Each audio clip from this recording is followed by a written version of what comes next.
Sebelum Filsafat, Fakhruddin Faiz, Yogyakarta, MJS Press.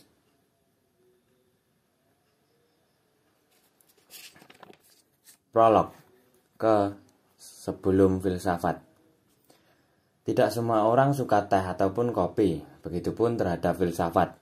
Pekatnya kopi yang telah diseduh atau mengeluarkan aroma teh tidak berani mencirikan kenikmatan. Layaknya pula mendalami filsafat, seseorang tidak serta-merta langsung paham, apalagi berubah sebagai pencinta kebijaksanaan secara tiba-tiba.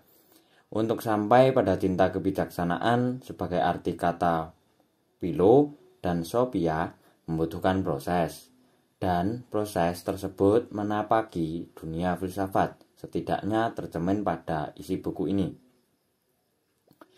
Alasan MJS Press menerbitkan ulang Sebelum Filsafat ialah agar kita belajar bersama tentang ataupun menengok ke belakang sebelum benar-benar masuk ke belantara filsafat. Yakni belajar ke belakang tak lebih sebagai persiapan diri. Jika diibaratkan meracik kopi, sebelum filsafat ialah tahapan untuk belajar memilih dan memilah biji kopi, mencari tahu mengenai efek minum kopi, menyiapkan cangkir, mengukur komposisi yang tepat antara kopi dan gula, menjarang air, bahkan mencarikan pendamping yang tepat bagi si kopi setelah siap diminum. Misalnya, mendoan anget. Maka dari itu, Sebelum Filsafat bukan jenis buku pengantar, melainkan buku yang mengawal kita menuju ke Sebelum Filsafat. Lalu apa kaitannya dengan teh atau kopi? Apakah terdapat pembahasan cara menyeduh teh ataupun kopi yang nikmat pada buku ini? Jawabannya tidak ada, berkaitan pun tidak. Meskipun teh dan kopi bisa kami sediakan setiap Rabu malam, ba'da isya pada gelaran ngaji filsafat, pengampu ngaji adalah beliau yang menulis buku ini. Begini saja prolog singkat ikhwal buku Sebelum Filsafat. Selamat membaca. Salam-salaman, Biro MJS Press. Bab kedua, sebelum pengantar yang agak dipanjang-panjangkan. Alhamdulillah, syukurillah, sholatu ala rasulillah, sallallahu alaihi wasallam. Hadirnya kembali buku ini ke tangan pembaca pada hakikatnya merupakan izin dan skenario dari Allah semata. Saya sebut hadirnya kembali, karena sebenarnya buku ini hanyalah edisi berbeda dari buku yang pernah terbit sebelumnya. Meskipun mungkin di sana-sini ada sedikit perubahan dalam hal penyuntingan, visi, dan isi buku ini sama sekali tidak berubah. Bahwa buku ini akhirnya tertuntut untuk diterbitkan ulang, mungkin merupakan isyarat bahwa masih selalu ada saja orang yang merasa membutuhkannya. Mungkin juga satu bentuk sindiran dari Allah atas kreativitas penulisnya. Kapan lagi ada buku-buku yang lebih menyegarkan? Wahai engkau yang setiap hari gembar-gembor, jangan malas menulis. Mana buktinya? Jangan omdo, bro. Buku ini meskipun hakikatnya hanyalah edisi baru, sebenarnya lahir dalam konteks yang sama sekali berbeda. Edisi sebelumnya dicetak di kampus dengan bayangan akan dibaca oleh mahasiswa filsafat semester awal. Maka tidak aneh apabila kemasan dan gaya tuturnya sangat kuliahan, rapi dan runtut. Sementara itu, sekarang buku ini diterbitkan ulang oleh para sahabat saya di Masjid Jenderal Sudirman, Yogyakarta, dengan membayangkan bahwa banyak sahabat lain yang selama ini dengan tekun mengaji filsafat baik secara off-air maupun on-air memerlukan buku ini. Ngaji filsafat sendiri dimulai pada sekitar 2013 dan hingga kini masih berjalan rutin setiap malam Kamis selain puluhan. Mungkin sekali sampai 100 punjul peminat filsafat yang dengan setia hadir setiap Rabu malam. Versi offline ngaji filsafat dalam bentuk rekamannya juga memperlihatkan tumbuhnya minat filsafat dari para peminat lain. Pada era sekarang, ketika tradisi berpikir mendalam dipandang hanya membuang waktu, tenaga dan biaya, munculnya generasi mendadak filsafat tersebut bagi saya cukup membesarkan hati. Betapa tidak. Ing atase pengajian biasa di masjid, pembicaranya hanya orang kecil, baik secara hakiki maupun majasi. Jamaahnya pun hanya anak-anak muda yang mungkin kebutuhan nganggur tiap malam Kamis. Mereka bisa bertahan sampai bertahun-tahun, bahkan bisa menerbitkan buku dan membuat web sendiri, meskipun hanya dikelola oleh mas-mas takmir yang ternyata sebagian besar juga masih sendiri. Nilai penting dari buku ini sebenarnya terletak hanya dalam provokasinya kepada mereka yang tertarik belajar dan mendalami filsafat. Buku ini ingin mengantarkan pembacanya untuk siap secara mental dan memahami hal-hal penting yang perlu disiapkan dalam belajar filsafat. Buku ini juga ingin menunjukkan secara sebaringkas peta besar filsafat dalam aspek tipologi kajiannya. Selain itu, buku ini sekaligus mengulas beberapa isu kontroversial tentang dampak psikologi sosial yang mungkin ditemui saat seseorang belajar filsafat. Kalau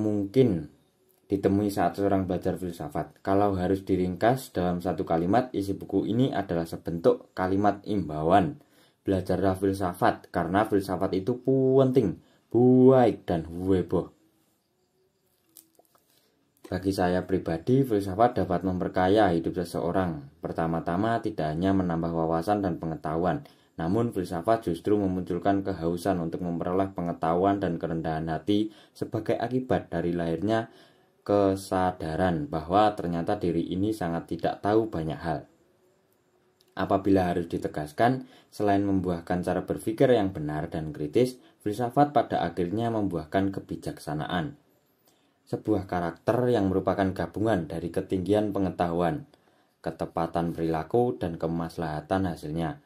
Harus diakui bahwa pada era teknologi informasi masa kini yang cenderung menghargai nilai praktis, pragmatis, dan bombastis atas pengetahuan, mode berpikir kefilsafatan yang serius, konsisten, dan mendalam seperti itu mungkin akan dipandang sia-sia, membuang waktu, kurang kerjaan, dan pastinya di luar mainstream.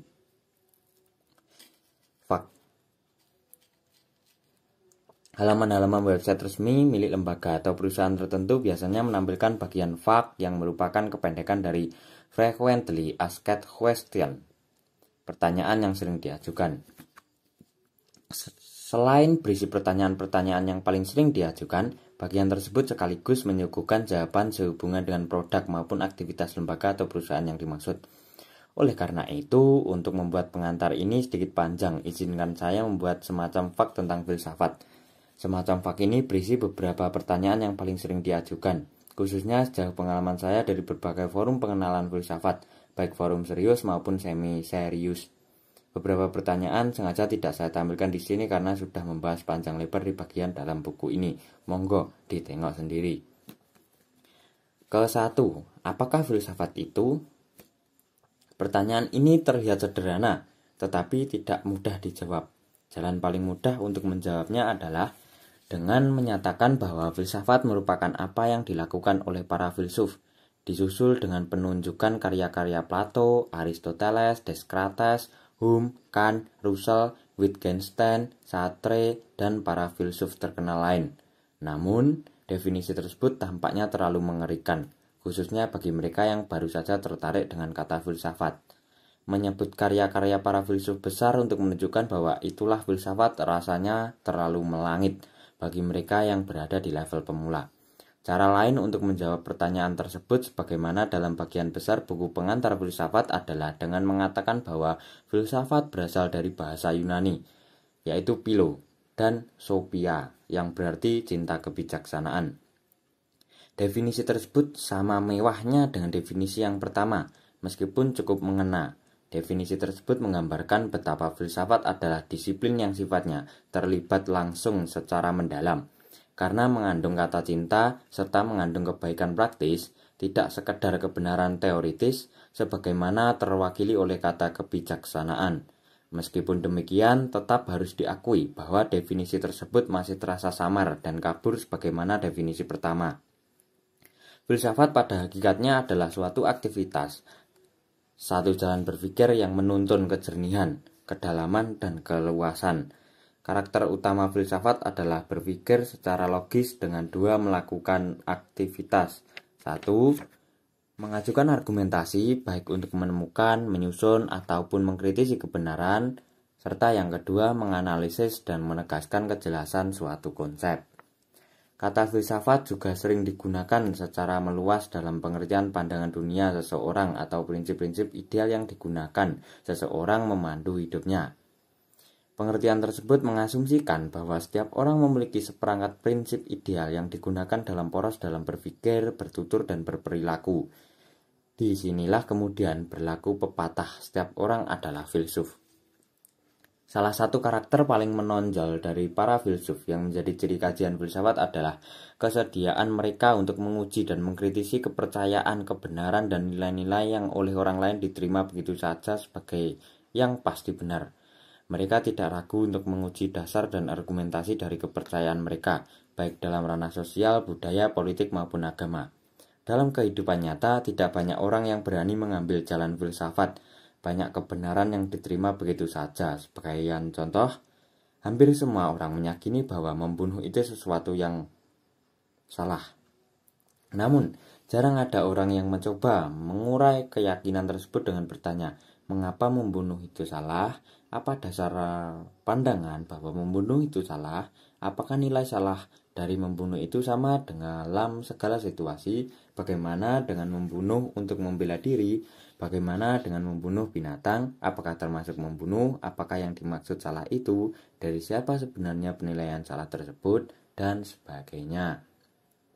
Harus diakui bahwa sebagian besar keyakinan hidup kita dalam berbagai ranahnya tidak memiliki dasar dan fondasi rasional yang kuat. Disinilah filsafat menemukan nilai pentingnya. Filsafat tidak hanya membantu kita untuk mengkritisi prasangka-prasangka dalam hidup kita, namun filsafat juga membantu menemukan kejelasan atas banyak hal yang kita percaya dalam hidup.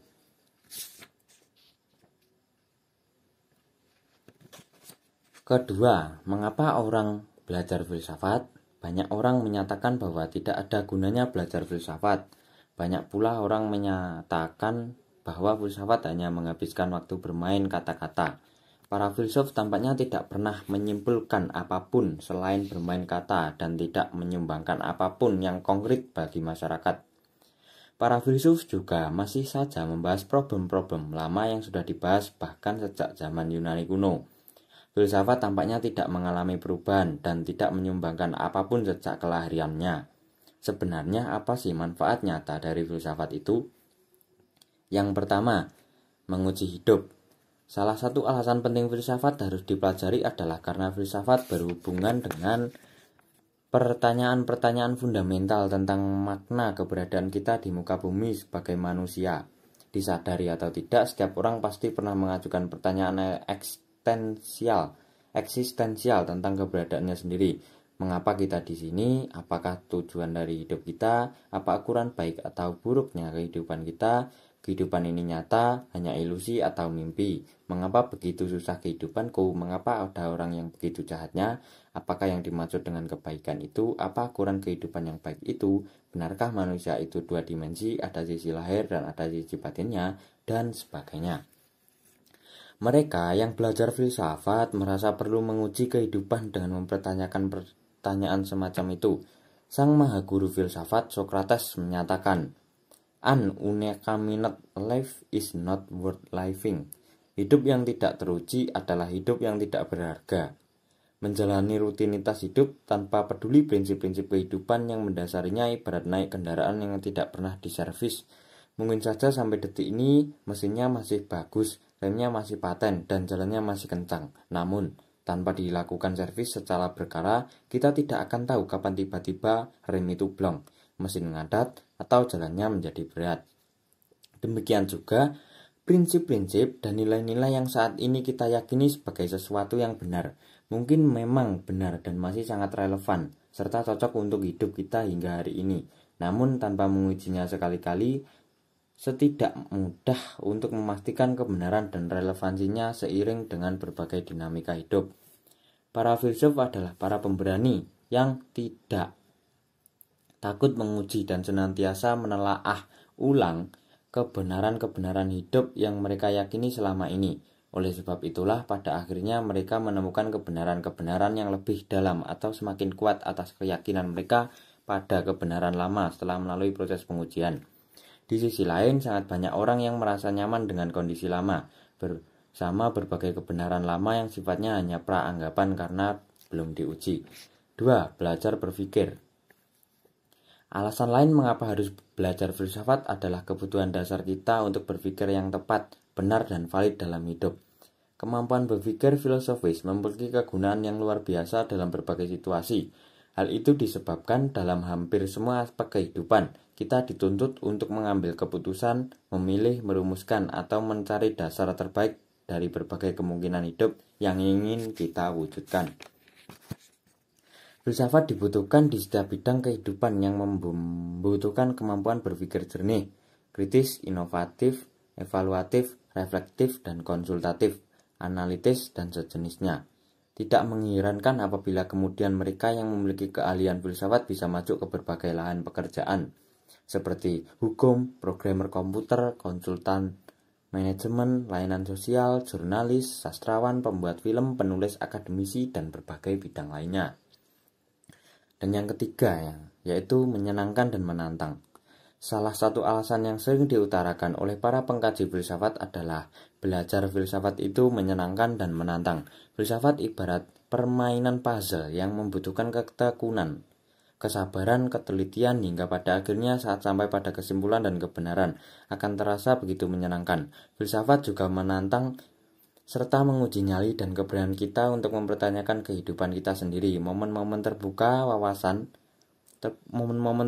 wawasan, pencerahan, dan ditepungannya kebenaran, diraihnya pemahaman baru, rasa semakin mengerti, kesadaran betapa selama ini kita salah paham, dan sebagainya, merupakan momen-momen yang menyenangkan dan menantang yang terus ingin diulang oleh para filsuf.